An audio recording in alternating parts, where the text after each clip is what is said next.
नमस्ते। कहते हैं कि हम जो खाते हैं वही बनते हैं। आज हम इसी बात को थोड़ा और गहराई से समझेंगे, खास तौर पर एक ऐसी स्थिति के बारे में जो कई पुरुषों को प्रभावित करती है, बढ़ा हुआ प्रोस्टेट। तो चलिए पता लगाते हैं कि कैसे सही खानपान और लाइफस्टाइल में कुछ छोटे-मोटे बदलाव इस समस्या में बड़ी राहत दे सकते हैं। आज की हमारी बातचीत का सफर कुछ इस तरह रहेगा। सबसे पहले हम समझेंगे कि ये स्थिति आखिर है क्या। फिर हम जानेंगे कि किन चीज़ों को अपनी डाइट से हटाना है और किन चीज़ों को शामिल करना है। इसके बाद खाने पीने से हटकर दूसरे उपायों पर भी नज़र डालेंगे और आखिर में सभी ज़रूरी बातों को एक साथ समेटेंगे। तो सबसे पहले सबसे बड़ा सवाल, क्या सच में हमारे खाने पीने का बढ़े हुए प्रोस्टेट के लक्षणों पर कोई असर पड़ सकता है? इसका सीधा और साफ जवाब है जी हाँ, बिल्कुल। कई स्टडीज ये बताती हैं कि कुछ फूड्स लक्षणों को बिगाड़ सकते हैं, तो कुछ दूसरे राहत पहुंचाने में मददगार साबित हो सकते हैं। तो चलिए अब इस विषय की तह तक चलते हैं। किसी भी समाधान की बात करने से पहले ये समझना बहुत जरूरी है कि हम किस समस्या से निपट रहे हैं।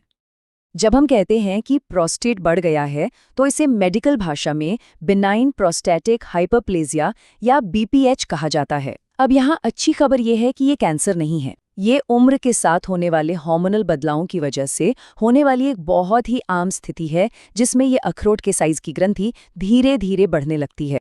अब सोचिए होता क्या है। जैसे जैसे प्रोस्टेट ग्रंथि का आकार बढ़ता है, ये यूरिन ट्यूब पर दबाव डालती है और इसी दबाव की वजह से कुछ आम लक्षण दिखने लगते हैं, जैसे बार बार पेशाब आने का एहसास होना, खासकर रात के वक्त, पेशाब शुरू करने में दिक्कत होना या फिर धारा का कमजोर होना। यह सब इसी से जुड़ा हुआ है। ठीक है, अब बात करते हैं उस हिस्से की जिसका शायद सबको सबसे ज्यादा इंतजार है। वो कौन सी खाने पीने की चीजें हैं जो बढ़े हुए प्रोस्टेट के लक्षणों को, मतलब तकलीफ को, और बढ़ा सकते हैं? तो यहाँ 5 ऐसे ग्रुप्स हैं जिन पर ध्यान देना बहुत जरूरी है। सबसे पहले रेड मीट और प्रोसेस्ड मीट। इनमें सैचुरेटेड फैट बहुत होता है, जो शरीर में सूजन यानी इन्फ्लेमेशन को बढ़ा सकता है। दूसरे नंबर पर है कैफीन और शराब। ये दोनों ही ब्लैडर में जलन पैदा करके बार बार पेशाब जाने की इच्छा को बढ़ा देते हैं। कुछ स्टडीज ये भी बताती हैं कि फुल फैट डेयरी प्रोडक्ट्स का ज़्यादा सेवन भी प्रोस्टेट की ग्रोथ से जुड़ा हो सकता है। और आखिर में बहुत ज़्यादा नमक वाला, तीखा और मीठा खाना, ये भी शरीर में सूजन और जलन को बढ़ावा दे सकते हैं। तो ये तो हुई परहेज की बात।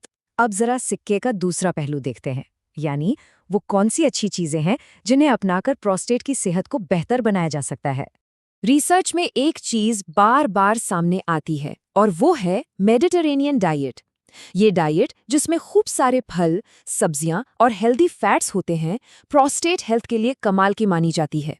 ये ना सिर्फ प्रोस्टेट की ग्रोथ को धीमा करने में मदद कर सकती है, बल्कि ओवरऑल हेल्थ के लिए भी बहुत अच्छी है।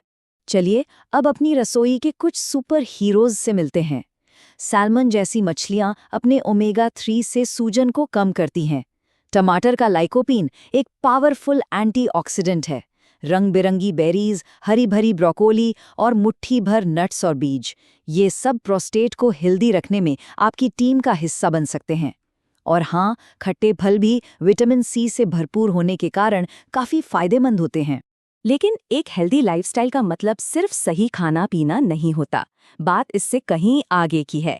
चलिए देखते हैं कैसे। कीगल एक्सरसाइज के बारे में शायद सुना हो। ये पेल्विक फ्लोर की मसल्स को मजबूत बनाती हैं, जिससे ब्लैडर पर कंट्रोल बेहतर होता है और लक्षणों में राहत मिल सकती है। इसे करना बहुत आसान है। पहले उन मसल्स को पहचानें जिनका इस्तेमाल पेशाब को बीच में रोकने के लिए होता है। फिर उन्हें 5 से 10 सेकंड के लिए सिकोड़ें और फिर ढीला छोड़ दें। इसे दिन में कई बार दोहराने से काफ़ी मदद मिल सकती है।